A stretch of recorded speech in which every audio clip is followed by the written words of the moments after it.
Allí está. Vamos a comenzar entonces con este minicurso de introducción a los modelos de ecuaciones estructurales. Ya Mariana nos ha presentado, vamos a estar los tres profesores a cargo de este minicurso. Nos planteamos como objetivo para trabajar en el mismo, dar una introducción o introducirlos en los principales conceptos de los modelos de ecuaciones estructurales, reconocer de alguna manera el procedimiento para modelar un modelo de este tipo, valga la redundancia, el procedimiento clásico de 2 etapas que se conoce de Anderson y Hervin, para trabajar con este tipo de modelos, y luego finalmente tratar de generalizar de alguna manera, presentando los GECEN, o los modelos de ecuaciones estructurales generalizados, como una extensión de los modelos SEM, ¿sí? Modelos de ecuaciones estructurales, o SEM, por sus siglas en inglés, es la terminología con que habitualmente nos vamos a dirigir a este tipo de modelos. Entonces vamos a trabajar, digamos, en estos 3 módulos. En el módulo 1, con unos conceptos básicos de estos modelos. En el módulo 2 vamos a ver el procedimiento para la modelación, y en el módulo 3 específicamente con los modelos de ecuaciones estructurales generalizados.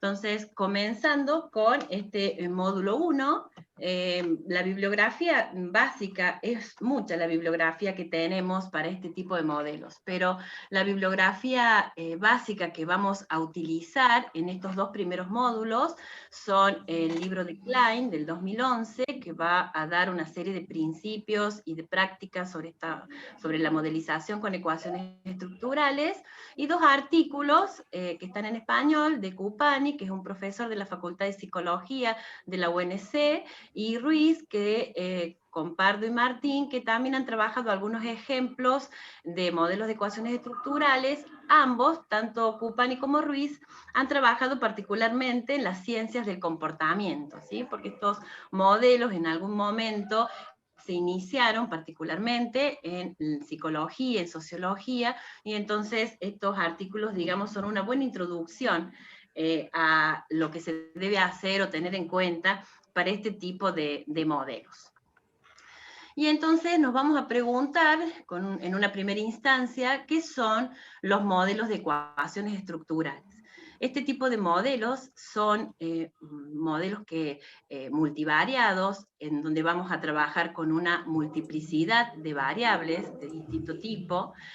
Particularmente en esta primera parte del curso, vamos a considerar o vamos a trabajar con variables de tipo continua, o bien variables que están en alguna escala de tipo Likert, ¿sí? Del 1 al 5, del 1 al 7, del 1 al 10, depende, y con ese tipo que, si bien son categorías ordinales, la literatura las ha trabajado ampliamente como si fuesen variables numéricas, y entonces todo lo que, digamos, ha comenzado en modelo de ecuaciones estructurales con variables numéricas ha abarcado a este tipo de variables. De alguna manera, estos modelos le dan cierta flexibilidad a los modelos de regresión lineal que nosotros conocemos. Nosotros sabemos que los modelos de regresión lineal, simple, múltiple, necesitan cumplir con una serie de requisitos o de supuestos para que el modelo ajuste adecuadamente y para poder interpretarlo. De alguna manera, estos modelos de ecuaciones estructurales que se van a basar en modelos de regresión son menos restrictivos, ¿sí? Permite incluir de alguna manera errores de medida en las variables endógenas que son independientes, o también en las predictoras, cuando estas, siendo independientes para algunas relaciones, se puedan transformar en dependientes para otras relaciones. Entonces, decimos que es una familia de modelos estadísticos multivariados porque va a utilizar los modelos de regresión y también los modelos de análisis factorial, ¿sí?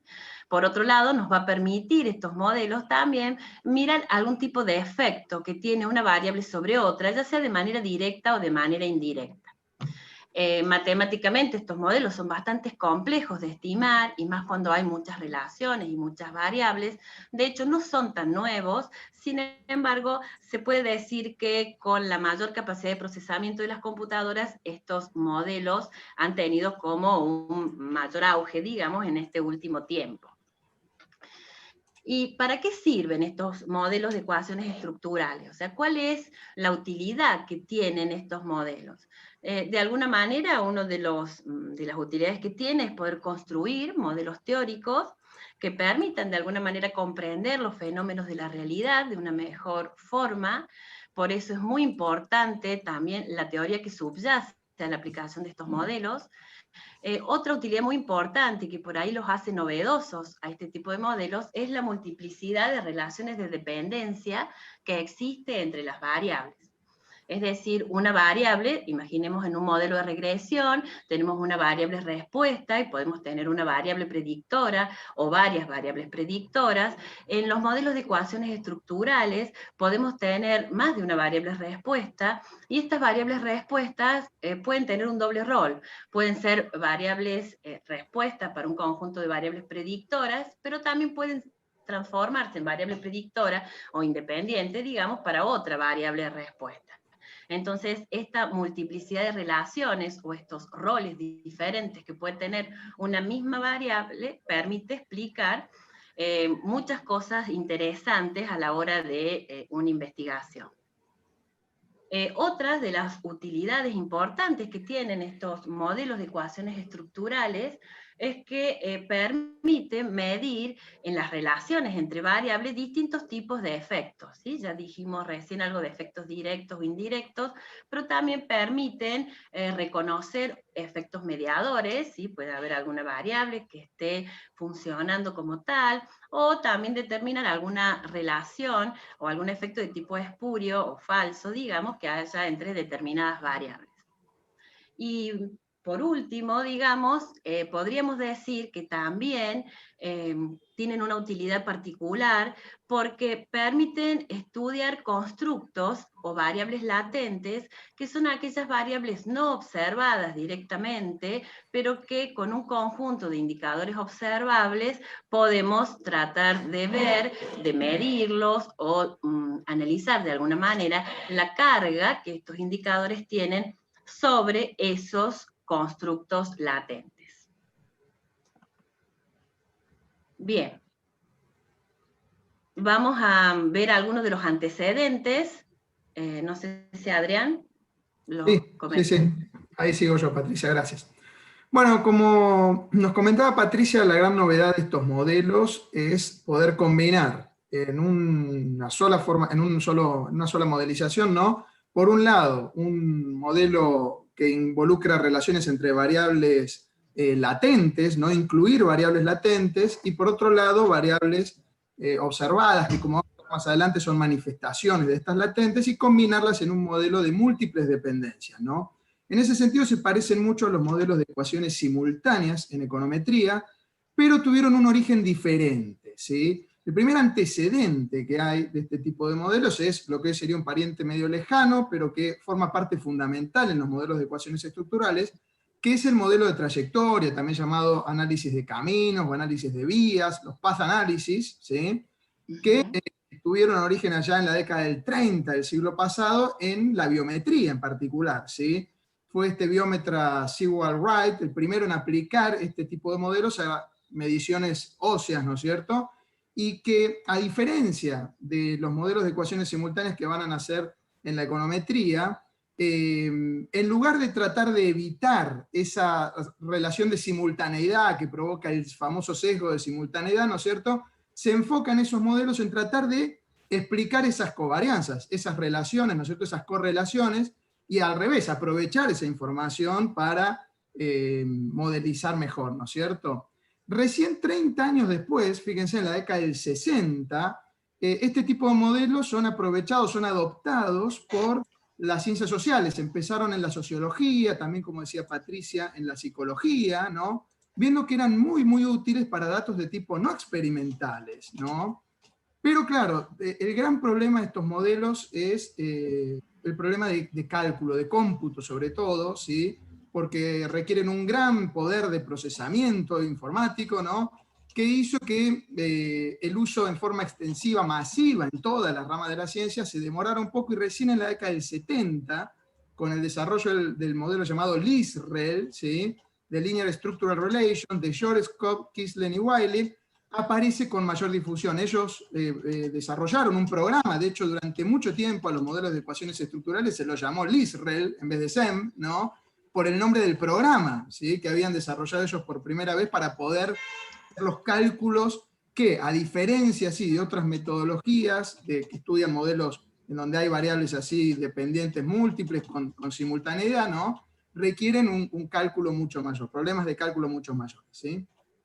Después, con el tiempo, Shortskop perfeccionó LISREL, ¿sí?, y fue desarrollando métodos para trabajar con datos más complejos, digamos, ¿no? Por ejemplo, lo extendió a datos longitudinales, serie de tiempo, quiero decir, ¿no es cierto?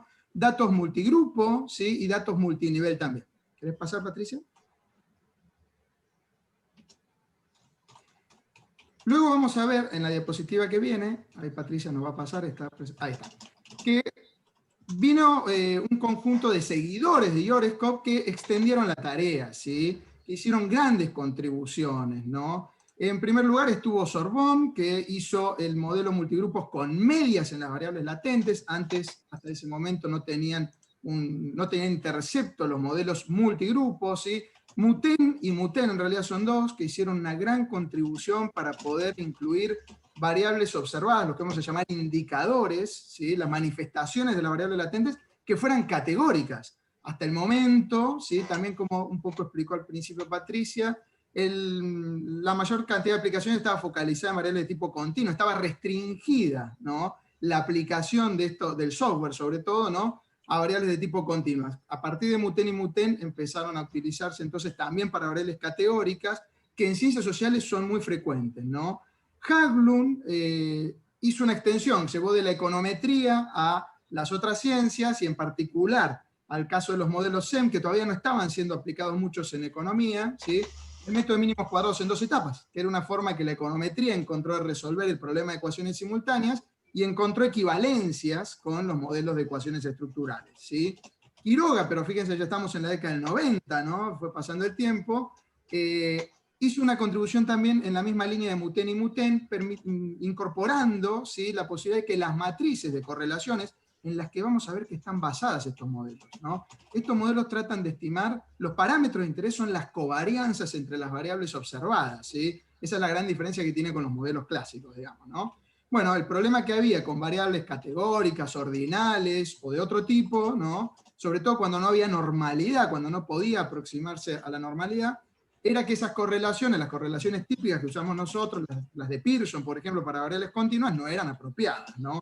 Y entonces desarrolló métodos para poder incorporar en el cálculo correlaciones policóricas, ¿no?, como son los casos particulares de las tetracóricas, las poliseriales también y demás, ¿sí? Sobre todo, como decía, para resolver el problema este de la falta de normalidad, que en los primeros modelos que desarrollaron los padres de estos modelos, ¿sí?, habían necesitado. Más adelante vinieron también métodos para relaciones no lineales, ¿no?, y los avances más recientes han avanzado, ¿sí?, sobre muestras complejas, modelos lineales generalizados, que es lo que vamos a ver compilar en el último módulo, ¿sí?, y procesos de serie de tiempo más complicados todavía. Respecto al software, el software tiene un desarrollo paralelo muy importante, por los motivos que les comentaba anteriormente, ¿no? SEM se ha podido ir desarrollando en la medida que fue creciendo la posibilidad de cómputo, ¿no es cierto? Y por eso casi que la historia de SEM es la historia de sus programas, ¿sí? El primer programa más importante fue este LISREL, que todavía sigue siendo un software de los principales utilizados en SEM, ¿sí?, que es el software este que les comentaba de Shortskop y Sorbonne, que después lo desarrollaron mucho más, ¿sí?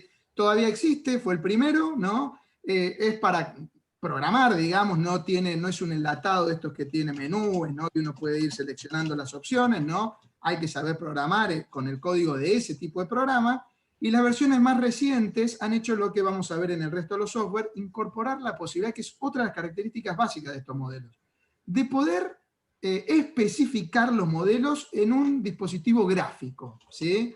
Esto es una gran novedad para todos los que ven por primera vez SEM, ¿no? Nosotros estamos muy acostumbrados, los estadísticos, a especificar los modelos con las ecuaciones, ¿no es cierto?, de la forma tradicional matemática, digamos, ¿no?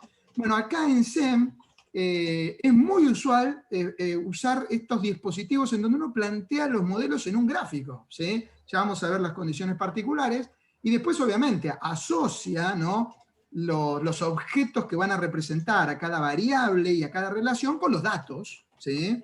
Eso casi se hace de manera automática usando determinados diagramas, ¿sí?, determinados tipos de objetos, ¿no?, de dibujos en esos diagramas que son interpretados por el software, y después simplemente consiste en 2 o 3 clics para terminar de estimar todo, y hasta los resultados también se ven en los mismos gráficos, ¿no? Ya lo vamos a ver enseguida, ¿sí? Estoy adelantándome un poquito, ¿no? Bueno, las últimas versiones del ISREL incorporaron esta posibilidad. Se había quedado atrás el programa cuando otros software empezaron a desarrollar esta posibilidad, ¿sí?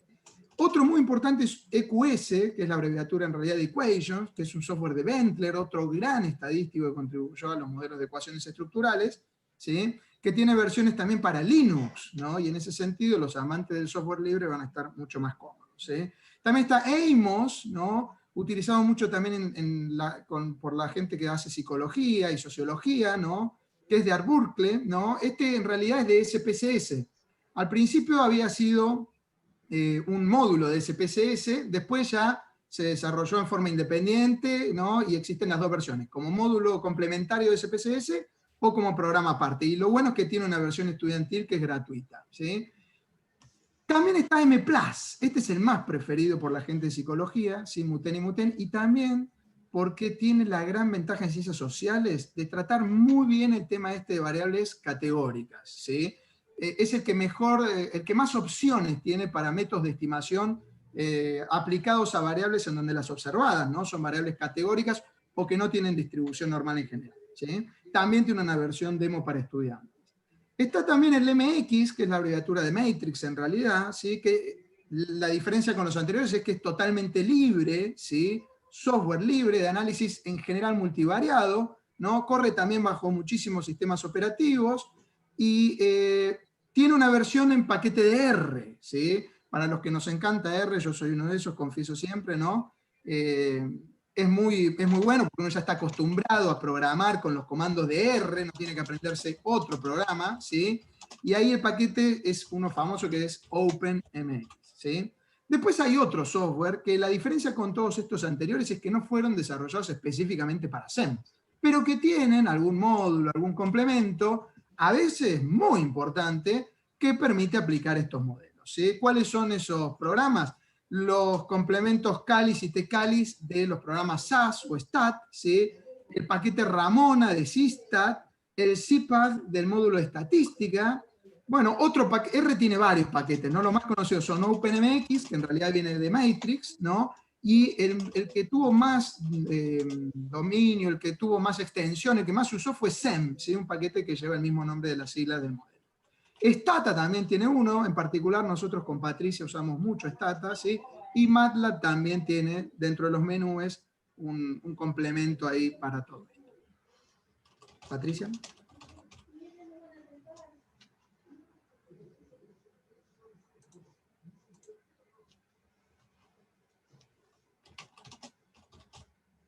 Bien, como dice Adrián, nosotros estamos trabajando por lo general con Stata, que luego vamos a ver de alguna manera cómo es un poco la interfaz gráfica o cómo van a quedar los esquemas.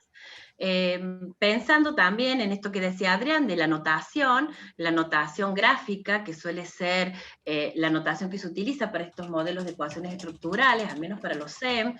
De hecho, mucha literatura y muchas publicaciones aparece el modelo en esquema, digamos, con en las flechas, digamos, que va relacionando las variables, aparecen una serie de valores que son las estimaciones y demás. Podríamos ver también que tienen como característica estos SEM que hay algún tipo de efecto causal entre las variables, en el sentido que en esta notación gráfica, donde tenemos a las variables representadas, que ya vamos a ver con algunas flechas, desde una variable hacia otra variable, por ejemplo, podríamos ver un efecto causal entre esas variables, porque podríamos estimar esas relaciones a través de los parámetros correspondientes, así como quien estima un beta, una pendiente en un modelo de regresión que está relacionando una variable predictora, una variable respuesta. Pero estos modelos como tal no demuestran, digamos, la causalidad, ¿sí? Para poder hablar de causalidad propiamente dicha, tenemos que tener un marco teórico importante que subyace a este modelo que vamos a hacer con los datos de manera empírica para poder hablar de estos efectos causales entre las variables y a lo sumo descartar a aquellos efectos que parecían que podían tener alguna relación causal y en realidad no la tienen. ¿Sí? Entonces, siempre que trabajemos con estos modelos de ecuaciones estructurales, tener en cuenta esto, de que puede haber algunas hipótesis entonces de causalidad entre las variables, que los datos van a tratar de alguna manera de confirmar la teoría, ¿sí? Y ver de qué manera estas relaciones, digamos, están representadas en los datos. Por ahí se me tilda el... Ahí está. Bien, en estos modelos de ecuaciones estructurales tenemos distintas variables, digamos, distintos tipos de variables y distintos roles que asumen estas variables. Por un lado tenemos las variables que se les suelen llamar indicadoras en estos modelos de ecuaciones estructurales, que son variables observables, son o ítems o reactivos de un cuestionario, porque muchas veces estos modelos de ecuaciones estructurales se han implementado en escalas que se les suele llamar, o en cuestionarios que han indagado, digamos, una serie de cuestiones, muchas veces en esta escala Likert, como les comento, y entonces estos ítems o reactivos, de alguna manera, van a tratar de tener su relación con variables, tal vez no observadas, como son estos constructos, ¿sí? O variables latentes que expresa la teoría y que uno no los puede medir directamente, ¿no? Entonces, por ejemplo, uno sabe que la inteligencia tal vez no se la pueda medir directamente, pero sí hay una serie de indicadores que nos permiten poder de alguna manera estar reflejados en la variable latente de si es o no es inteligente una persona. También podemos hablar, que más adelante en algún ejemplo lo vamos a comentar mejor, con respecto al nivel socioeconómico, ¿no? O sea, ¿se puede medir directamente el nivel socioeconómico? Tal vez no, y hay una serie de indicadores, ¿sí? O de cuestiones, de variables observables que pueden ayudar a una mejor definición de este constructo o de este nivel socioeconómico. En realidad, es importante en estas variables latentes o estos constructos poder identificar cuáles son las variables observables o los indicadores que van a tener un efecto en estas variables latentes. Eso muchas veces o habitualmente se lo hace con el análisis factorial. En algún momento también hay literatura al respecto que con componentes principales se trataba de elegir las mejores variables, pero ya está bastante, digamos, publicado que es el análisis factorial la metodología adecuada para poder ver qué variables indicadoras van a tener el efecto deseado o no en las variables latentes.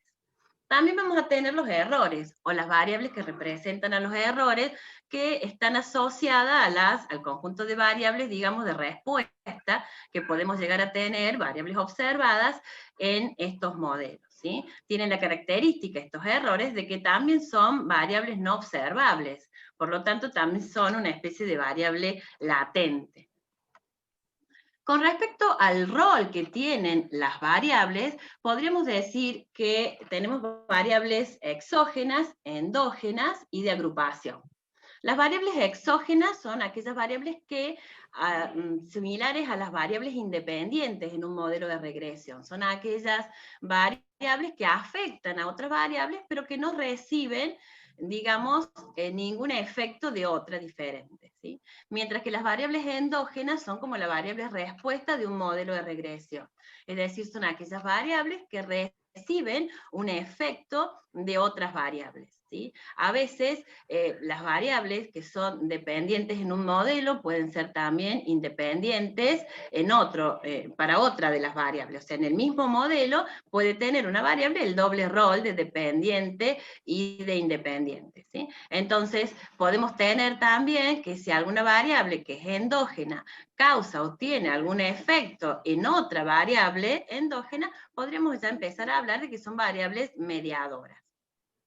Y también tenemos variables de agrupación, que son a veces son estas variables categóricas que están indicando grupos o subpoblaciones, y bueno, nos puede interesar justamente en nuestro modelo o en nuestro análisis tener en cuenta estas agrupaciones, ¿no? Estas variables de agrupación suelen ser consideradas o llamadas variables moderadoras. Y tenemos también un conjunto de relaciones entre estas variables. Decíamos que una de las principales formas de notación de estos modelos son los gráficos. Vamos a encontrar con que, si bien estos son ejemplos reducidos, pero podemos ver que dos variables que son realmente observadas, por ejemplo, como esta variable aptitud y esta variable rendimiento, pueden relacionarse. Si la relación está indicada o está marcada con esta flecha curva con doble punta, digamos, o doble dirección, de esta manera estamos hablando de una relación de covariación entre estas dos variables. Pero también podemos tener estas relaciones llamadas de causalidad, donde hay una variable que está afectando a la otra, o donde una variable recibe un efecto de otra. Por ejemplo, acá podríamos decir que la cantidad de humo está influenciada por el número, la cantidad de humo en una habitación, por ejemplo, está influenciada por el número de fumadores que hay en esa habitación. O que el número de fumadores en la habitación afecta a la cantidad de humo que hay en esa, ¿sí? Entonces, acá vemos las diferentes relaciones que podemos tener o considerar.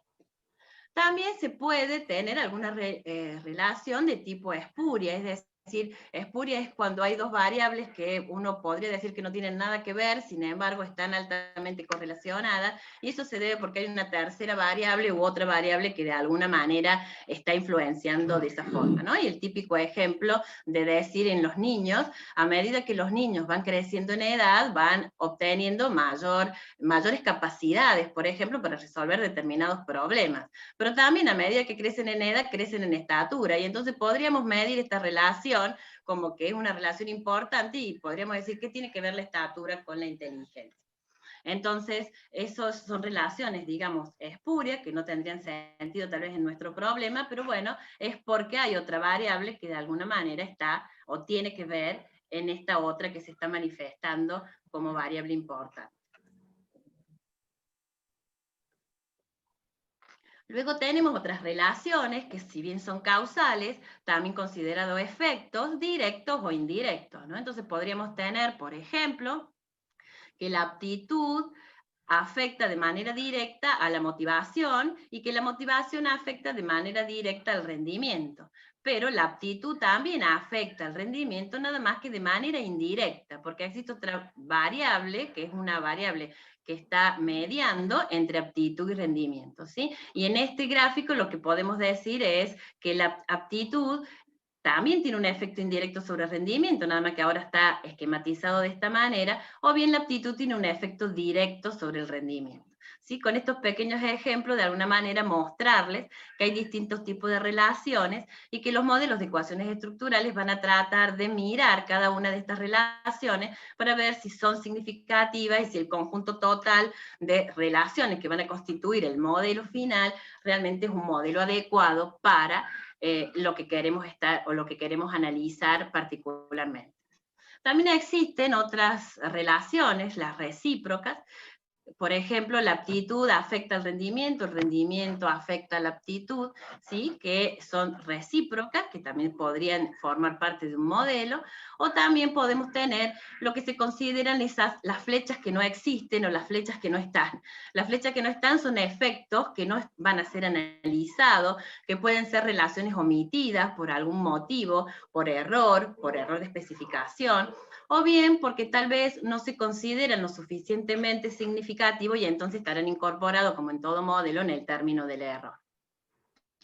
Los efectos, digamos, que no están analizados, ¿sí?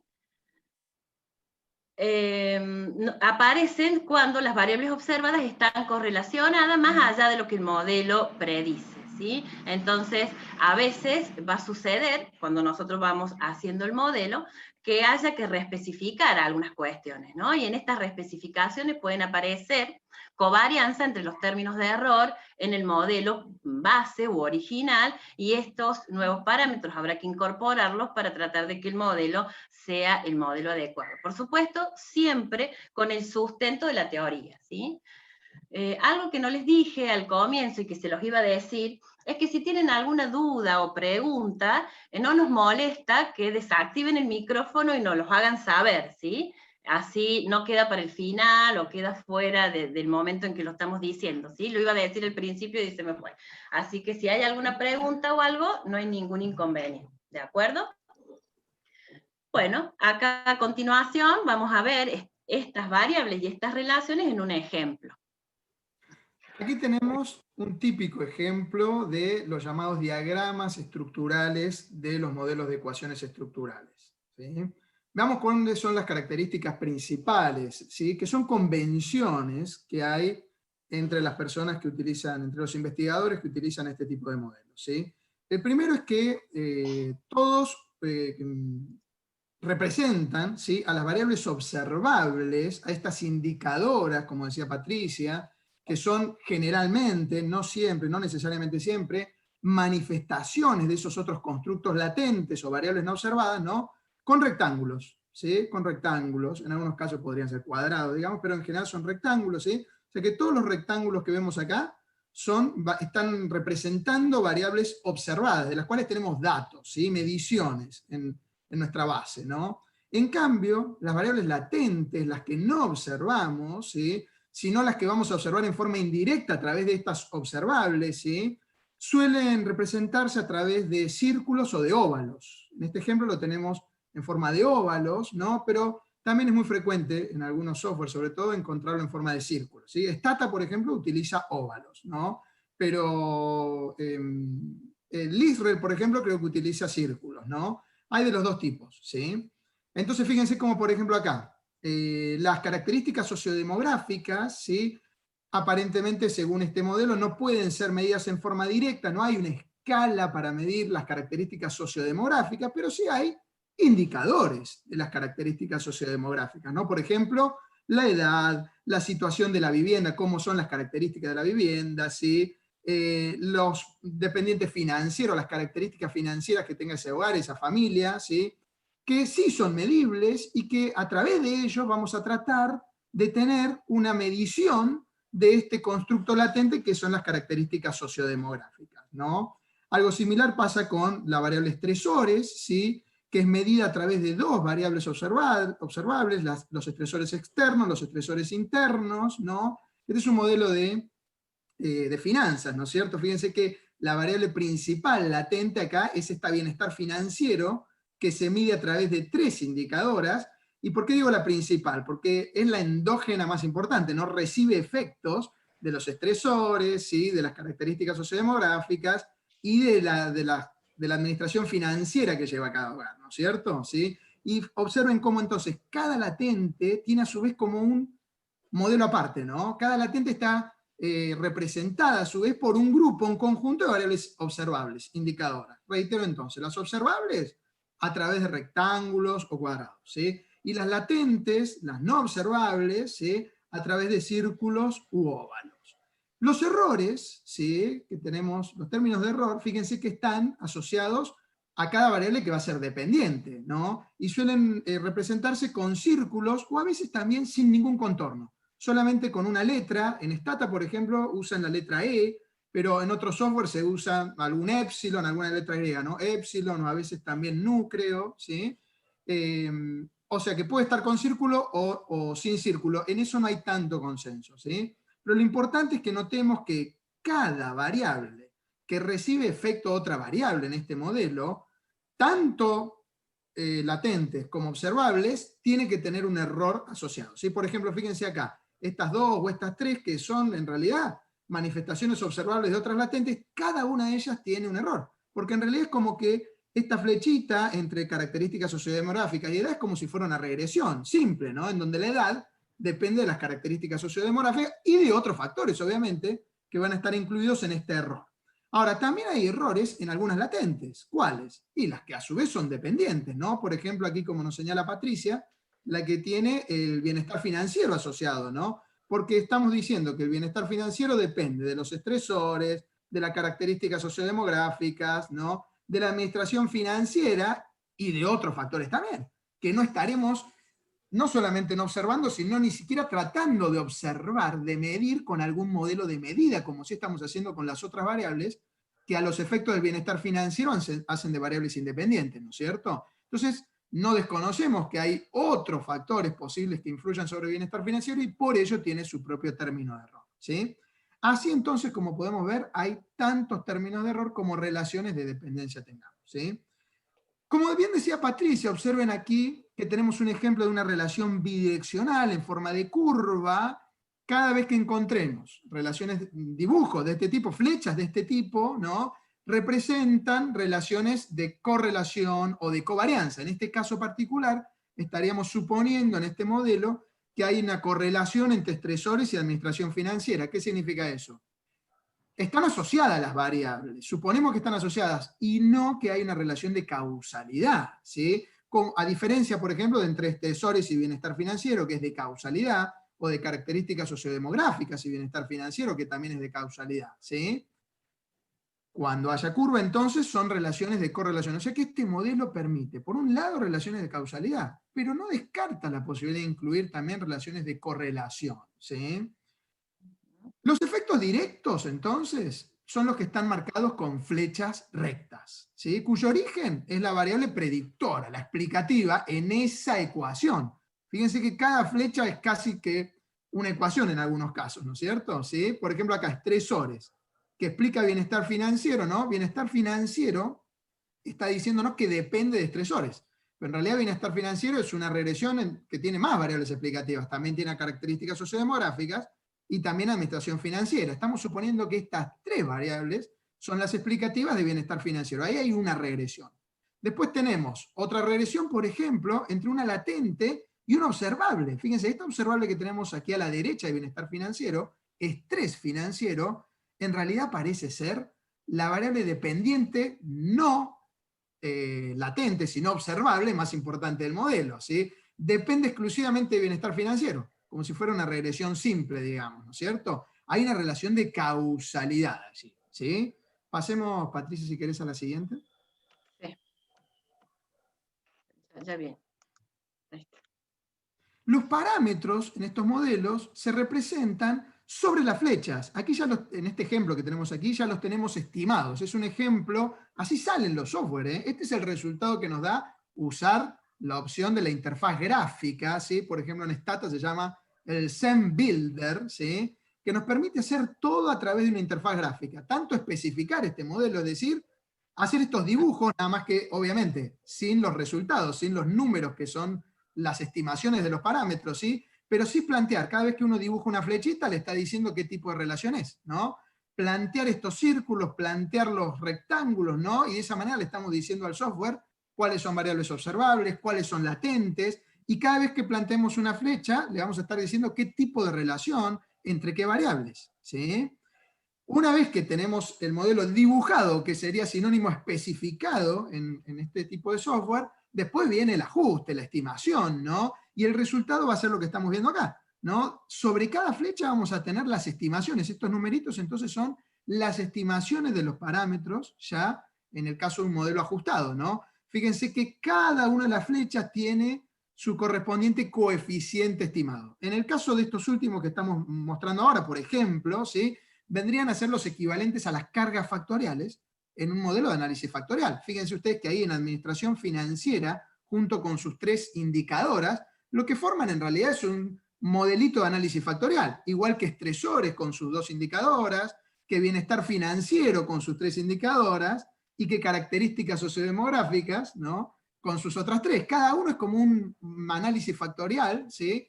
La gran ventaja de Zen es que nos permite combinarlos a todos. ¿sí? En un solo modelo, en donde las variables latentes a su vez estén relacionadas a través de relaciones de tipo estructurales, ¿sí? Dadas por la teoría, ¿no? Y esta es la gran contribución de SEM, ¿sí?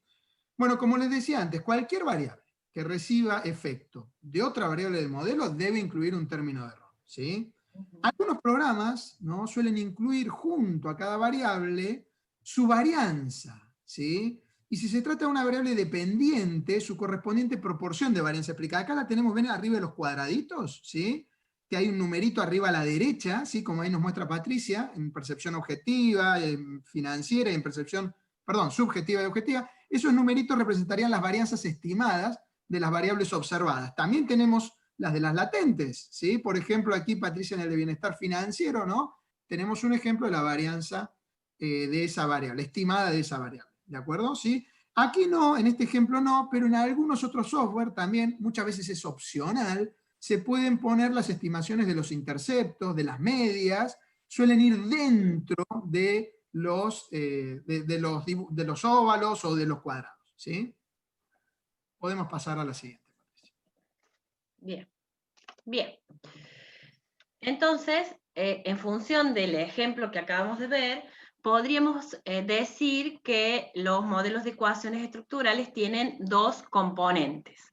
Uno que vamos a llamar el modelo de medida, que es lo que está formado por las relaciones que tienen estas variables indicadoras con los constructos latentes, y también por relaciones entre los constructos, pero de covariación.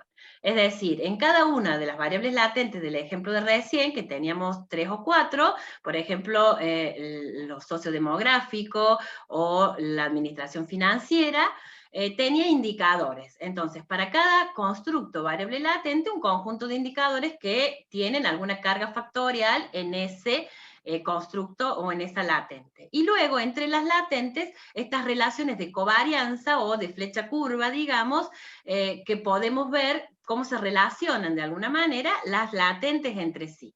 Esto, en realidad, el modelo de medida no es otra cosa que un análisis factorial confirmatorio, que es la primera instancia o el primer modelo que uno realiza para poder, de alguna manera, ver cuáles son estas variables indicadoras que tienen, se reflejan en estas variables latentes. ¿Sí? O sea, en la edad y ese tipo de indicadores para el nivel socioeconómico, sociodemográfico y etc.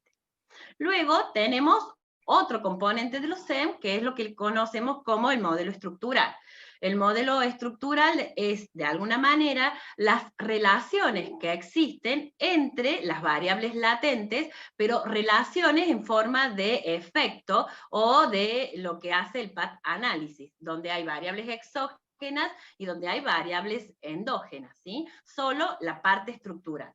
Cuando unimos de alguna manera el modelo de medida y este modelo estructural, de alguna forma lo que estamos haciendo es reemplazar las relaciones de covarianza que hay entre las variables latentes en el modelo de medida por las relaciones estructurales que hay entre las variables en el modelo estructural, y esto va a dar lugar a lo que se conoce como el modelo estructural completo, ¿sí? Entonces, por ejemplo, si tuviésemos que este es nuestro modelo con 3 variables latentes, el modelo de medida sería: la latente 1 está relacionada de alguna manera con estos 3 indicadores, la latente 2 con estos otros 2 y la latente 3 con estos 4 indicadores. Y las relaciones que existen entre las latentes son relaciones de covariación. Entonces, de esta manera, el primer modelo que uno podría estimar tiene que ver con este modelo de medida. Pero bien, como decía Adrián, por lo general uno comienza trabajando con cada latente. O sea, va a ir definiendo cuáles son estos indicadores que tienen la carga factorial en esta latente. No todo lo que uno pensó, tal vez no todo lo que la literatura diga, porque en nuestra investigación hay que adaptarlo a nuestro contexto, pero sí podemos determinar cuáles son los indicadores, ¿sí?, que realmente van a tener o van a aportar a cada una de las variables latentes. La parte del modelo estructural es por supuesto, siempre sustentado en la teoría. En este caso podría ser que la latente 1 está afectando a la latente 3, la latente 2 también está afectando a la latente, a la 2, perdón, a la 3, y la latente 2 también a la 1, o sea que la latente 1 recibe efecto de otra, y así sucesivamente. Fíjense que solamente están los constructos en este diagrama, ¿sí? Es un modelo de caminos, o un modelo, un path análisis, o de sendero, que representa, digamos, las relaciones entre las variables. Acá Patricia, solo, sí, perdón, solo una acotación. Con la única sí, diferencia, observen que aquí en la parte estructural, las variables relacionadas por la teoría son latentes, a diferencia del análisis de camino, en donde tradicionalmente son variables observables, ¿sí? exacto, un modelo de regresión lineal múltiple, uno lo podría denotar con un esquema, y ahí tendría un análisis de camino, digamos, o un path análisis. Acá es esa la estructura, pero como bien dice Adrián, con las variables latentes. Entonces, si luego a este modelo de medida le reemplazamos estas relaciones de covariación por estas relaciones de tipo estructural, pasamos a tener el modelo estructural completo, ¿sí? En donde vamos a estimarlo teniendo en cuenta ahora todas estas relaciones que están reflejadas aquí, ¿sí? Bien. Veamos un ejemplo. Este ejemplo está en el artículo de Ruiz. Está formado, si ustedes lo ven, por 6 variables latentes, sin entrar demasiado en el problema, contarles que las variables latentes definidas, autoestima, autoeficacia y apoyo social, afectan al estrés, ¿sí? El estrés también afecta a síntomas psicosomáticos y a cansancio emocional, y cansancio emocional a los síntomas psicosomáticos. Como que los síntomas psicosomáticos fuesen como la variable de interés, ¿sí? La variable a la cual le llegan los efectos de las otras variables, ¿sí? Fuese la variable, digamos, endógena, que recibe, ¿sí?, efectos de las otras latentes, y a su vez cada latente con su comportamiento. Entonces, en este modelo, en esta notación, uno podría pensar en algunas cuestiones o en algunas cosas que tenemos pensado para que pensemos un ratito, ¿sí? O sea, estamos, por ahí el tiempo es medio justo para lo que queremos hacer, pero bueno, pensar juntos estos interrogantes, ¿no? Por ahí identificar los tipos de variables, ¿sí? Variables latentes, que son las 6 que tenemos acá. Luego variables observadas, que son todos estos indicadores que tenemos acá, son 12, ¿sí? Observen algo que sucede aquí. Si bien autoestima, autoeficacia y apoyo social en este modelo están definidos como variables latentes, en realidad hay un solo indicador para esas variables latentes. O sea que uno podría haber reemplazado esta estructura directamente considerando las variables indicadoras X1, X2, X3 con el nombre, digamos, de autoestima, autoeficacia, apoyo social. No obstante, está así en el paper original, lo vamos a considerar de esta manera así. Por lo tanto, tenemos indicadores y variables latentes, ¿sí? No nos vamos a dedicar por ahora en cuántos indicadores tiene que tener cada variable latente y demás, pero, digamos, el modelo está presentado de esa forma. Ahí, Luego, Patricia, sí, si me permitís comentar algo, una ventaja tal vez de presentarlo así es que de esta manera, fíjense que permite incluir esos errores que hay allí, ¿no es cierto? ¿Sí? Los 3 errores que tenemos asociados a X1, X2 y X3. Que si no fueran variables dependientes o manifestaciones de estas latentes definidas en el modelo, no existirían, porque cada una sería una variable totalmente exógena que influiría sobre estrés, y como no recibe efecto de ninguna variable, no podríamos permitir que el modelo asuma la posibilidad de error de medida en esas variables.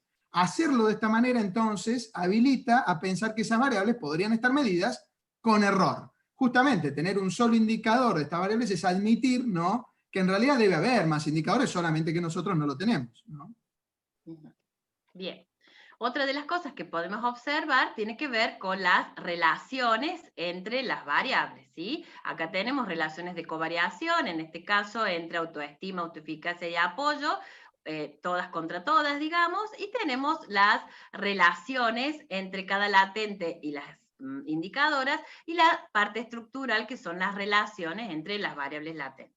O sea, que encontramos con una serie de relaciones importantes. Si cada una de estas flechas va a estimar un parámetro, nos imaginamos ya que para 12 variables observadas y esta cantidad de variables latentes, hay bastantes relaciones que deberán ser estimadas a la hora de la estimación del modelo.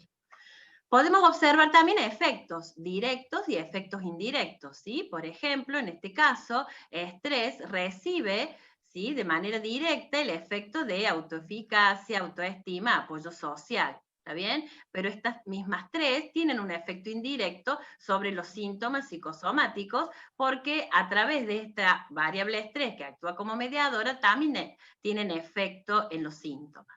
¿Sí? También la variable estrés tiene un efecto directo en los síntomas, pero la misma variable tiene un efecto indirecto sobre los síntomas, pasando de alguna manera por el cansancio emocional, ¿sí? De hecho, estos efectos los podemos estimar también, los podemos ver cuán significativos son, los directos y los indirectos, y ambos sumados van a constituir los efectos totales que tiene una variable sobre la otra, ¿sí?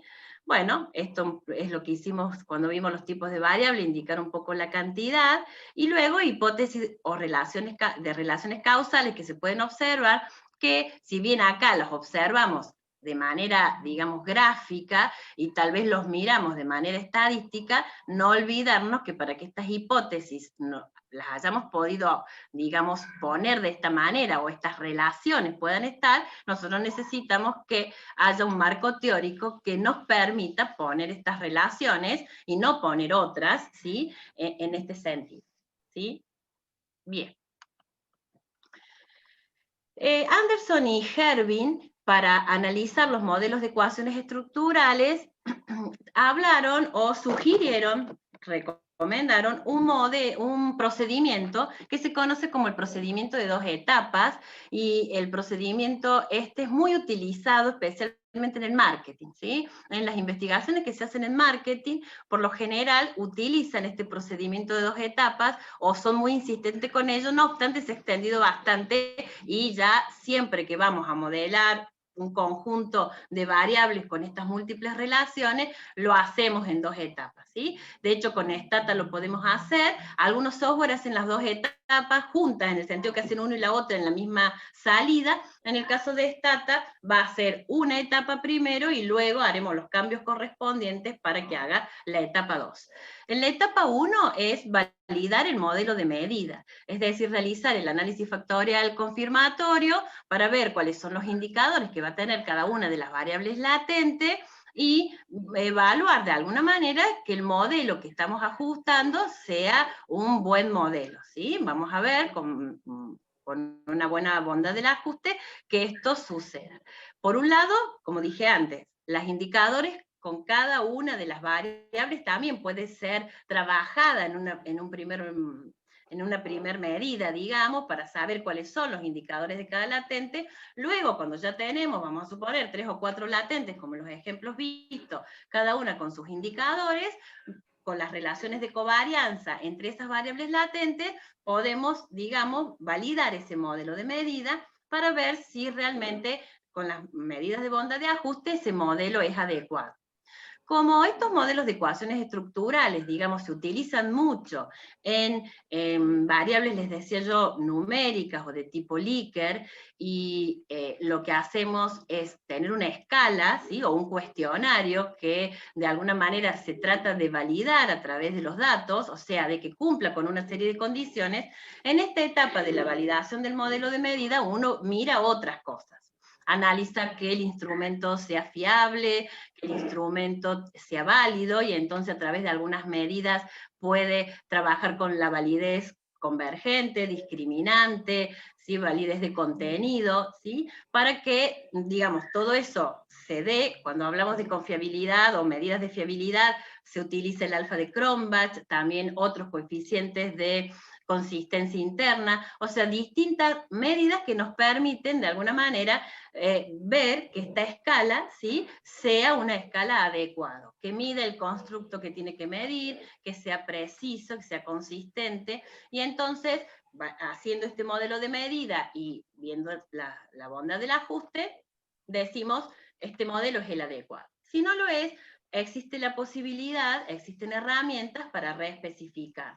En el caso de Stata, tiene comandos de postestimación que nos permiten o que nos van a indicar, que se lo vamos a ver un poco más adelante, qué deberíamos hacer para poder mejorar ese modelo de medida.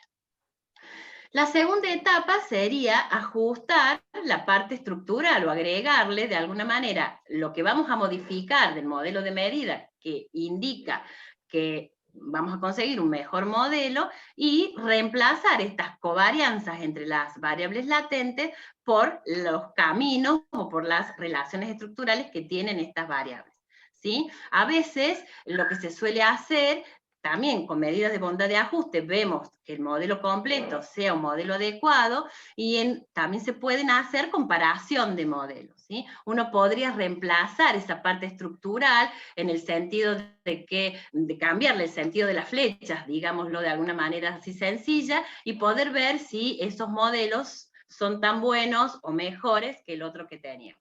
Eso es pensando un poco de un punto de vista estadístico, pero la comparación de modelos tiene que tener, como siempre, su sustento teórico para saber si la relación va de una variable a la otra o de esta otra a la primera, y de alguna manera poder comparar allí que el modelo sea el adecuado, ¿sí? Las etapas para poder realizar la modelización de un modelo de ecuaciones estructurales son las mismas que conocemos para cualquier modelo, pero vamos a tratar de decir algo de cada una de esas etapas que sea particularmente para estos SEM. Entonces, en una primera instancia vamos a especificar el modelo. Especificar el modelo significa tener en claro de alguna manera cuáles van a ser las variables o los indicadores de cada variable latente, cuáles van a ser esas relaciones, porque esos van a ser los parámetros que de alguna manera vamos a identificar, y entonces vamos a ver que tenemos distintos tipos, ¿sí?, de modelos en ese sentido.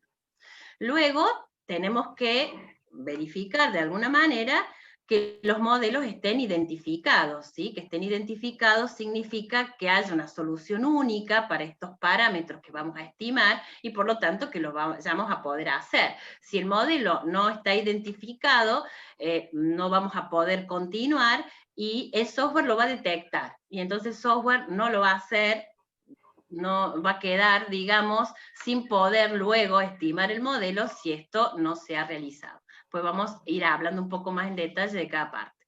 Luego, cuando el modelo se supone especificado e identificado, uno podría recolectar los datos, ¿sí?, y evaluar la calidad de esos datos. Y en el evaluar la calidad de esos datos es ver, de alguna manera, si vamos a necesitar de normalidad, analizar algunas cuestiones multivariadas, como la kurtosis, ¿sí?, la multicolinealidad, algunas otras cosas.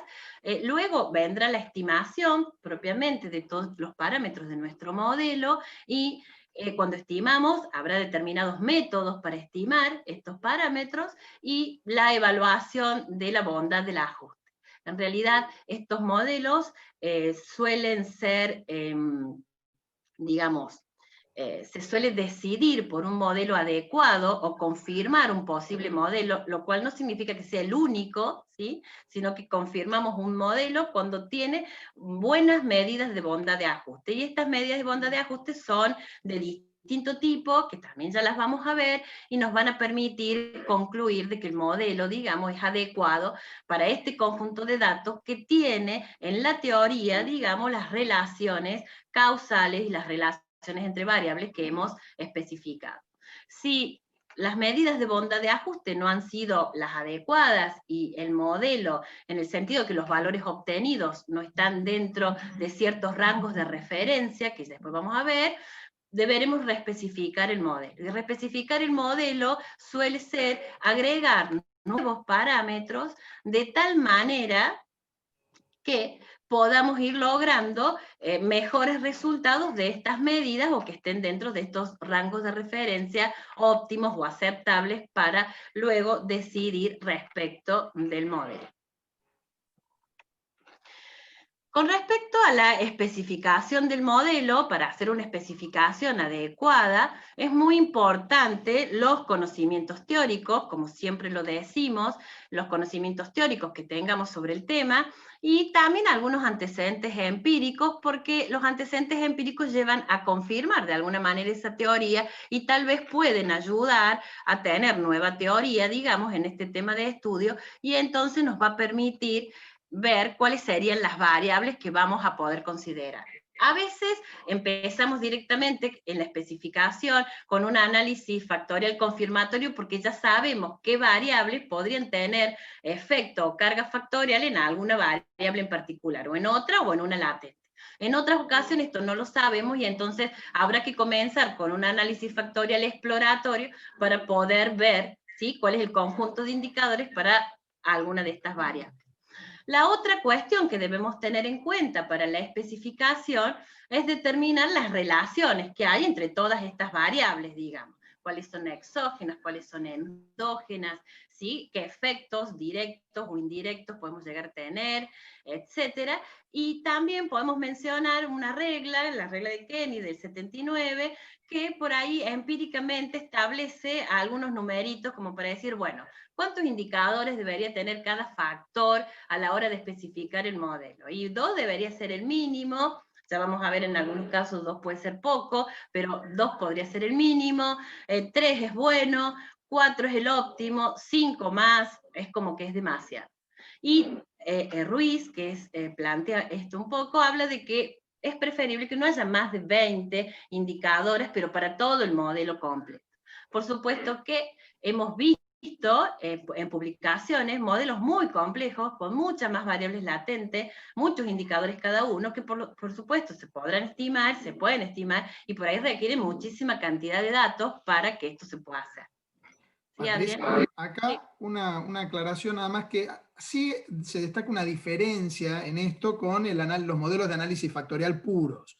Y es que en general, en análisis factorial, ya sea exploratorio o confirmatorio, la recomendación es al revés. Vieron que haya muchos indicadores para poder tener una mayor garantía de la consistencia o de la fiabilidad de la escala, ¿no?, de cada latente. En cambio, en ecuaciones estructurales, eso complica mucho después la posibilidad de tener un modelo identificado, ¿sí?, identificar los parámetros del modelo, y también, como vamos a ver en la parte de estimación, lograr convergencia, porque como veremos se usan algoritmos de estimación, ¿sí?, y muchas veces cuando incluimos demasiado número de indicadores, eso queda demasiado comprometido, ¿sí? Entonces hay una gran diferencia con análisis factorial puro, que es no tantos indicadores. Por eso esta regla de Kenny es tan importante en ecuaciones estructurales. Bien. Bien, entonces, un poco para comparar los modelos exploratorios versus modelos, digamos, de tipo confirmatorio, considerando, digamos, la primera, algún factor o un par de factores, o los constructos, vamos a suponer que el factor 1 y el factor 2, de la forma en que está denotado, acá son dos variables latentes, para saber cuáles serían los indicadores que podrían estar en uno o en otro, podría hacer un modelo exploratorio si no tiene información, ¿sí? Y entonces todos, para ver para qué factor, digamos, habrá mejor carga factorial, o a través de un modelo confirmatorio si uno ya conoce qué indicadores podrían estar de alguna manera con un factor o con otro, ¿sí?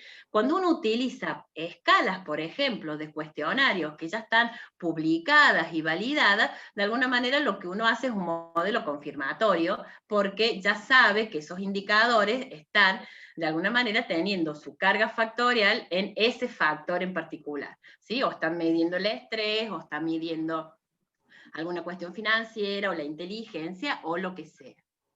También es importante distinguir que podemos tener modelos reflectivos y modelos formativos. Por ahora no habíamos dicho nada del sentido en especial de las flechas, porque como son de alguna manera múltiples ecuaciones de regresión las que tenemos variables respuesta y tenemos variables predictoras. Entonces, el modelo se considera reflectivo cuando cada uno de estos indicadores, digamos, recibe su efecto de la variable latente. De alguna manera es como decir, en función de esta variable latente, que está, no la puedo observar en forma directa, pero que está, que subyace de alguna manera, será la respuesta que vamos a obtener en cada uno de estos indicadores. Entonces, como que la variable latente se refleja de alguna manera en cada uno de estos indicadores, ¿sí? Y este es un modelo reflectivo donde estas X1 a X6 pasan a ser variables respuesta y por lo tanto tienen su término de error asociado a cada una de ellas.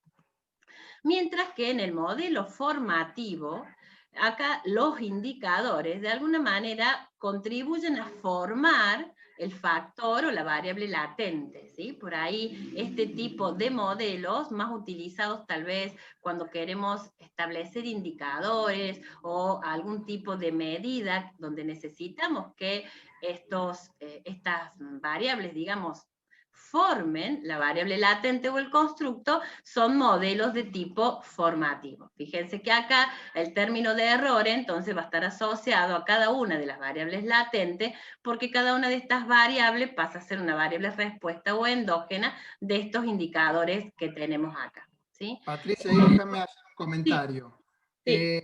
Un ejemplo típico de modelo formativo podría ser el indicador el índice de desarrollo humano, ¿sí? Vieron que hay varias variables que sirven para medir, para tratar de formar ese indicador, ¿sí? Que es una combinación, en definitiva, de estas otras variables que se usan, ¿sí? Como el nivel educativo, ¿sí? Y otras que son las observables, pero que al revés de los modelos reflectivos no son manifestaciones de ese índice que estamos tratando de armar, ¿no es cierto? Sino al revés, ¿no?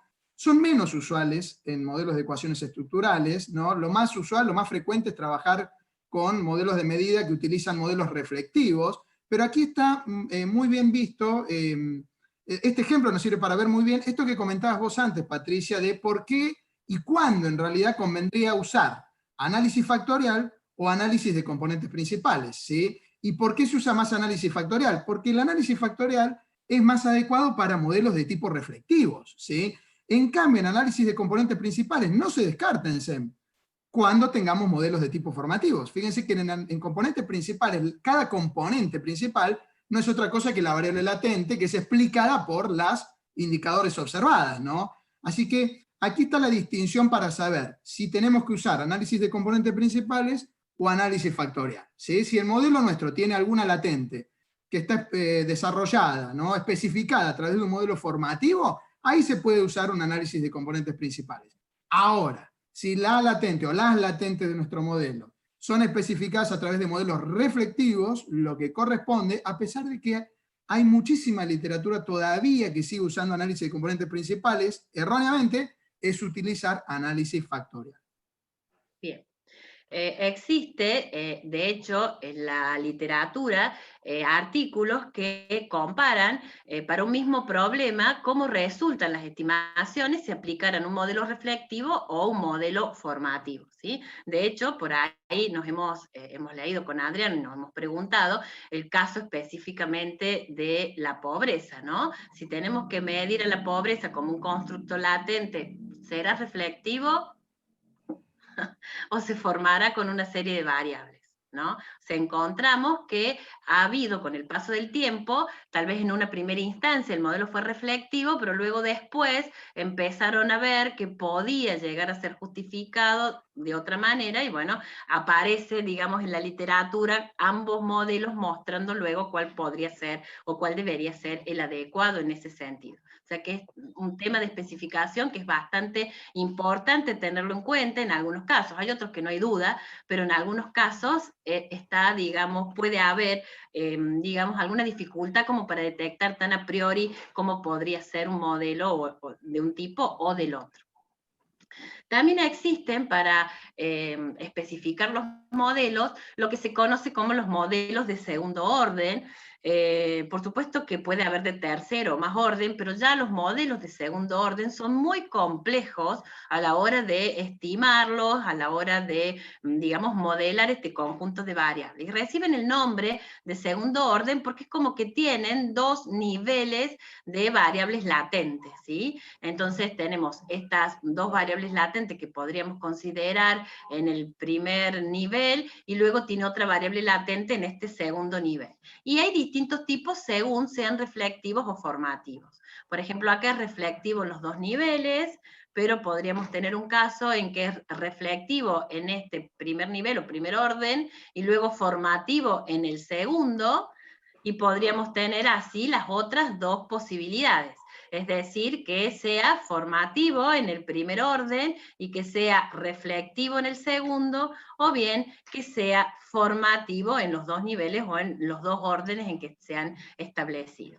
Si muchas veces estos modelos hay que ser bastante cuidadosos porque para la identificación de los modelos, para primero la especificación, luego para que sean identificados, luego para que puedan ser estimados, por ahí requieren de mucha cantidad de datos, ¿sí? Para poder, digamos, lograr un buen modelo de este tipo.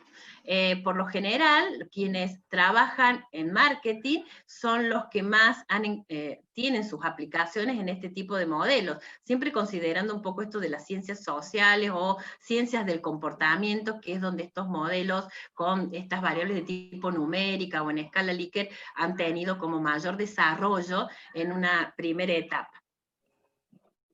Bien. Bueno, entonces, una vez que hemos especificado de alguna manera cuáles son nuestras variables, ahora vendrá la etapa de decidir qué parámetros van a ser estimados. Los modelos de ecuaciones estructurales, algunos parámetros los fija, ¿sí? Establece que son parámetros fijos. De hecho, por ejemplo, cuando procesamos con Stata lo hace automáticamente, va a poner a las relaciones que hay entre los términos de error y las variables indicadoras, las va a restringir a un valor igual a 1, y a cada uno, a uno de los indicadores de todos los que constituyen cada, digamos, se manifiestan de alguna manera en cada una de las latentes, a uno de ellos también le va a poner un valor 1. Esos son como los parámetros fijos o restrictivos que va a tener el modelo, y va a estimar el resto de los modelos, ¿sí? También es importante en la especificación ver qué forma de distribución conjunta podemos encontrar. Por lo general, según el método de estimación, vamos a necesitar la normalidad multivariada, pero también podemos estimar si no hay normalidad, teniendo en cuenta algunas otras cosas que vamos a ver un poquito más adelante. Algo importante o al menos como fácil de comenzar, es pensar en un modelo con el diagrama propiamente dicho, ¿no? Y eso Stata permite, como bien decía Adrián en algún momento, que uno haga el diagrama primero con las variables, con las relaciones que hay entre las diferentes variables, y luego estime a través, sin necesidad de escribir, por ejemplo, en Stata el código, no hace falta escribir un código para procesarlo, sino que con la construcción del diagrama le podemos pedir que lo estime, y ahí vamos a ver esto si cumple con estas condiciones de que sea identificado, realmente haya convergencia, que lo haga. Vamos a ver cuál es la significatividad, digamos, de los parámetros, y etcétera. Entonces, es habitual esto de usar el diagrama estructural y a partir del gráfico poder ver las ecuaciones. De hecho, va a generar Stata un código que luego uno lo podrá tener guardado y demás para futuras estimaciones y demás. Otra de las cuestiones es que cuando procesa va a encontrar que, como bien dijo Adrián, el gráfico incorpora estas estimaciones, ¿sí? Entonces uno podría presentar las estimaciones en el mismo gráfico, sabiendo si estas son o no significativas en función del procesamiento que realizamos, ¿sí? Bien, la segunda etapa, una vez que hemos especificado el modelo, que suponemos que ese va a ser el modelo que vamos a empezar a estimar más adelante, el modelo tiene que estar identificado. Eso significa que todos los parámetros del modelo, todos los parámetros que vamos a estimar, tengan una única solución. Y esta solución se obtiene, como bien dijo Adrián hace un ratito, a través de la matriz de varianzas y covarianzas muestrales, ¿sí? Entonces, es importante porque luego vamos a ver más adelante en la estimación que lo que uno va a tratar de reproducir con los datos que ha recolectado es la matriz de varianzas y covarianzas poblacional y desconocida a través de eso. Por eso es que a veces uno puede procesar, digamos, un modelo de ecuaciones estructurales sin tener los datos si conoce la matriz de correlación, ¿sí? Y de hecho lo va a permitir introducir esa matriz de correlación y poder hacer el procesamiento adecuadamente, es posible hacerlo. También va a ser posible, que después también lo comentaremos mejor, cuando no tenemos, o tenemos distintos tipos de matrices de correlación a tener en cuenta en los análisis factoriales según el tipo de variables, ¿sí? Pero la esencia de estos métodos, y por eso muchas veces se los ha conocido como modelos de estructuras de covarianza, porque lo que tratamos de alguna manera es de reproducir esa matriz de varianzas y covarianzas poblacionales. Existen dos condiciones, digamos, necesarias para la identificación. Por un lado es el número de datos, que acá lo que vamos a considerar como número de datos no es la cantidad de observaciones propiamente dichas que nosotros vamos a obtener, o el n, o el tamaño de la muestra, sino que se refiere específicamente a la cantidad de varianzas y covarianzas que tiene nuestro modelo en función de las variables observadas, y a esos grados de libertad, luego le tendremos que, o a esa cantidad de varianzas y covarianzas, le vamos a restar los parámetros que queremos estimar, y de esa manera determinamos los grados de libertad, ¿sí? Por supuesto que la cantidad de varianzas y covarianzas que tenemos va a estar dada por la cantidad de variables observadas por la cantidad de variables observadas más 1 sobre 2, esto nos va a dar la cantidad de varianzas y covarianzas que, digamos, tiene nuestro modelo. Y a eso le vamos a restar los parámetros que nosotros queremos estimar. Y los parámetros que queremos estimar están dados por las relaciones, que no están restringidas y que vamos a querer estimar. También va a estar dada por los términos de las relaciones. Sí. Las varianzas de los errores. Por las varianzas de los errores y también por la varianza de la variable latente, ¿sí? Esos van a ser los parámetros con los cuales los que tenemos que estimar. Lo ideal es que los grados de libertad sean mayores a 0. O sea, si fuesen exactamente igual a 0, el modelo está identificado, lo podemos hacer, el ajuste que hagamos es perfecto, digamos, pero no podríamos hacer generalizaciones con ese modelo. Entonces, es conveniente que los grados de libertad sean mayores que 0. O sea, que el modelo esté sobreidentificado. Entonces, de esta manera es como que uno tiene mayor cantidad de datos, por decirlo de alguna manera, respecto a los parámetros que tiene que estimar. Y entonces, de esa manera, con los grados de libertad mayores a 0, digamos, es una de las condiciones para poder mirar esta identificación del modelo.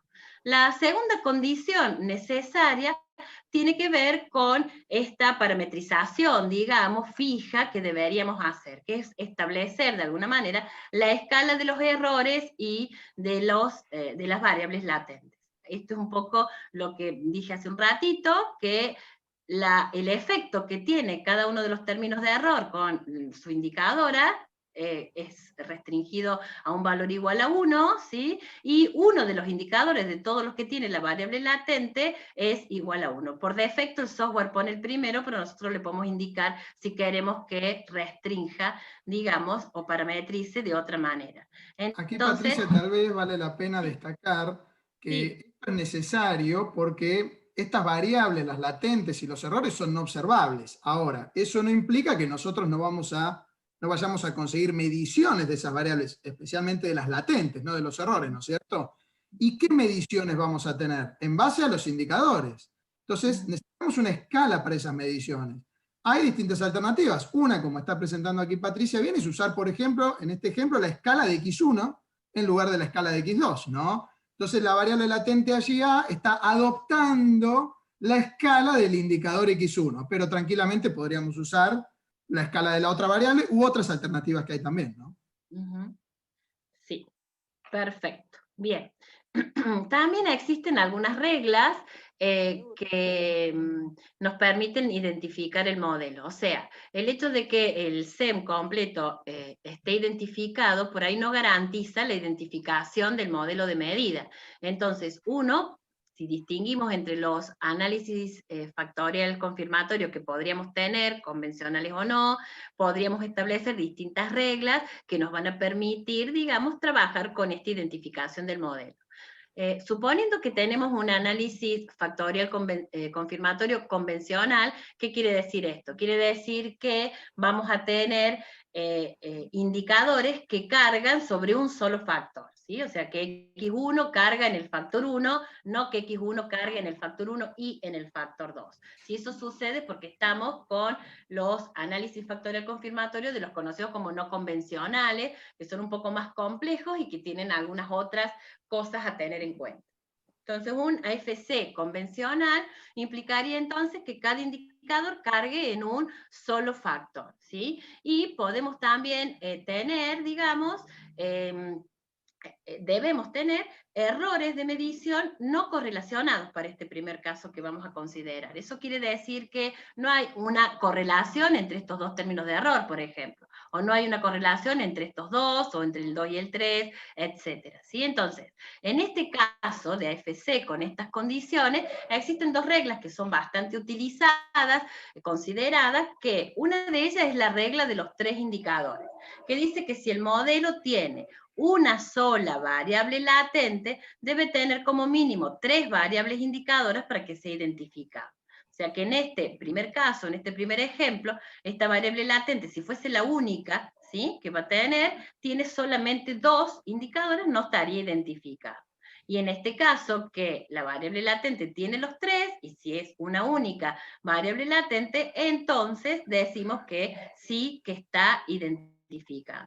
¿Sí? Entonces, de esta manera uno podría, miremos un poco también los grados de libertad que va a tener este modelo. Este modelo tiene 3 variables observadas, por lo tanto, 3 por 4 dividido 2 me va a dar que tengo 6 varianzas y covarianzas. ¿Sí? Y a esas 6 varianzas y covarianzas les restaré cuáles son los parámetros que yo quiero estimar para que el modelo esté identificado. Y los parámetros a estimar, ¿cuáles van a ser? La varianza de los errores, que son 3, estas dos relaciones que no están restringidas, y la varianza de la variable latente, o sea que son 6 menos 6, 0, es un modelo que está identificado. ¿Sí? Bien.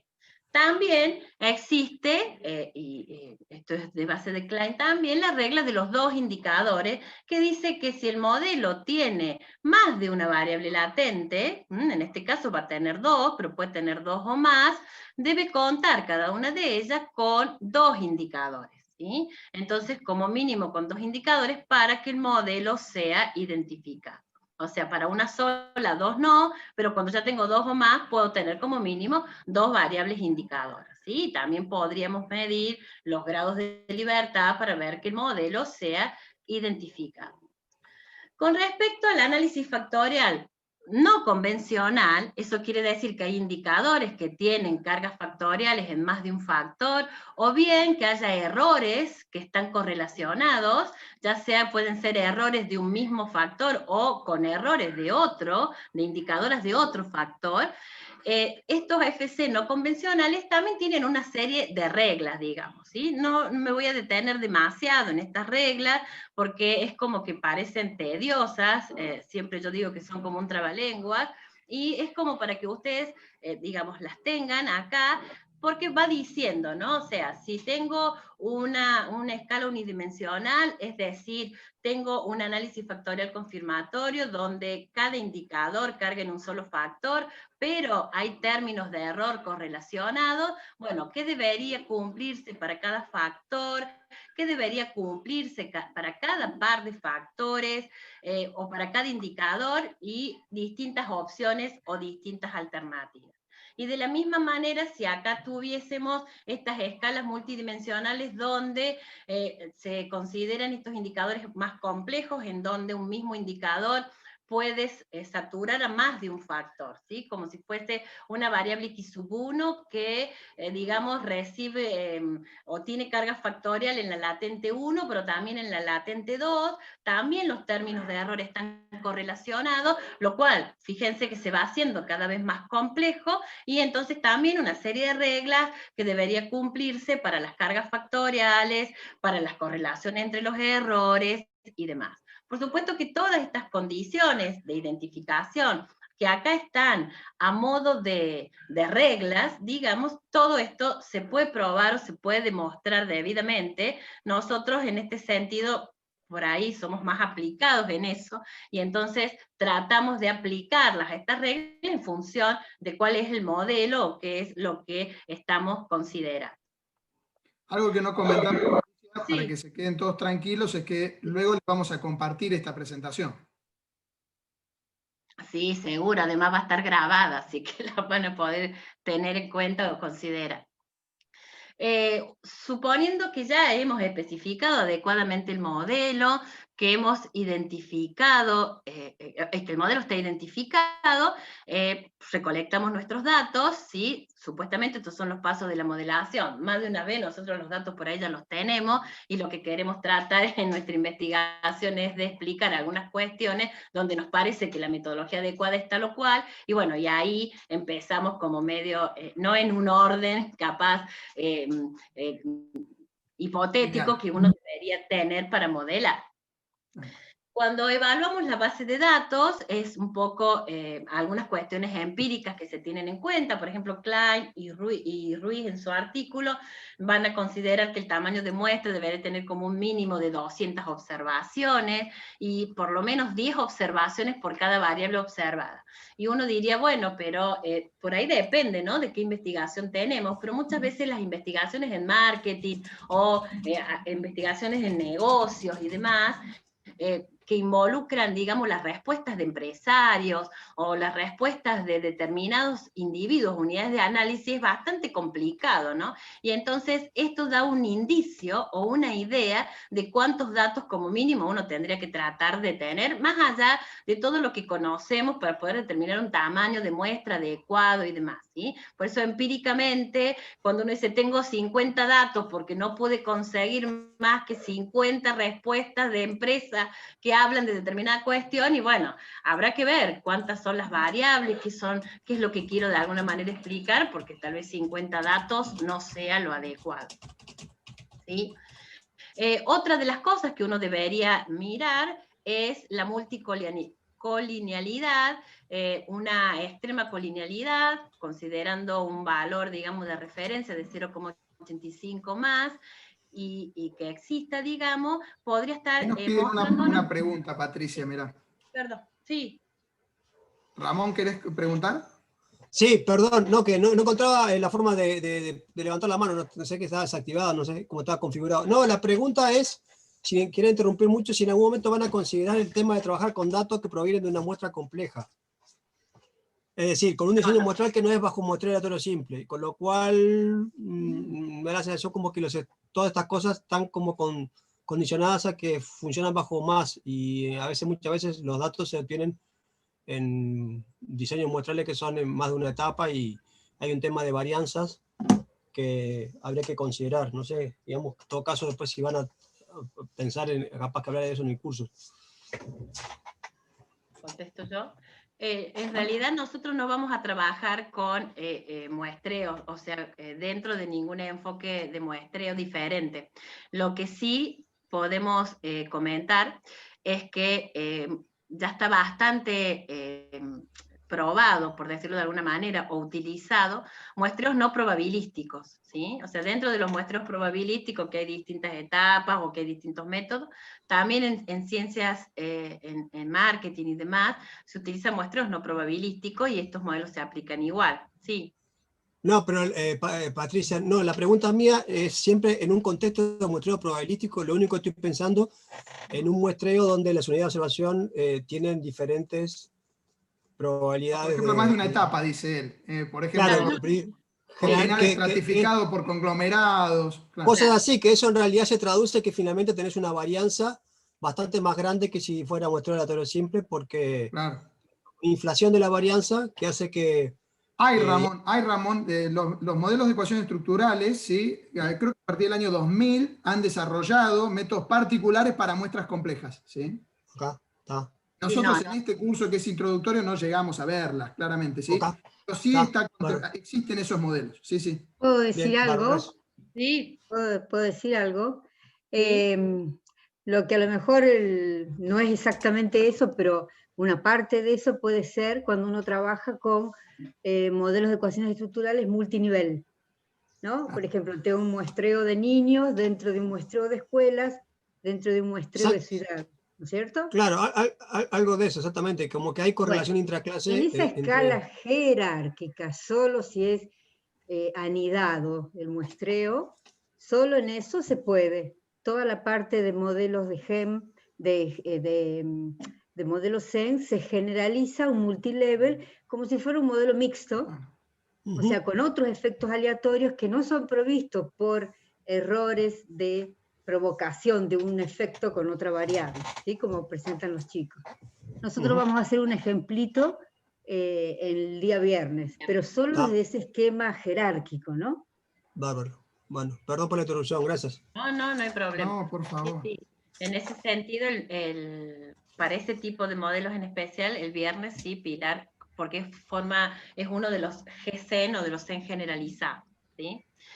Otra de las cuestiones que uno debería mirar cuando evalúa la base tiene que ver también con, bueno, examinar los coeficientes de correlación, los valores extremos, ¿sí? Univariados y multivariados, tratar de, por ahí si queremos conseguir normalidad, ver estos valores, ¿no? Si superan 3 veces la desviación estándar de la media, si los vamos a considerar o no considerar, o buscar la manera en que podamos estimarlos adecuadamente, tal vez no considerando una distribución conjunta que sea normal, sino analizando estas cuestiones. Y hay técnicas que nos permiten ir mirando esto, ¿no? Las distancias, estas de Mahalanobis robustas, descartar o darle una explicación adecuada a estas observaciones, digamos, que son significativas en cuanto a valores extremos, o bien ver si existe otro método de estimación que nos vaya a permitir realizar, digamos, esta cuestión.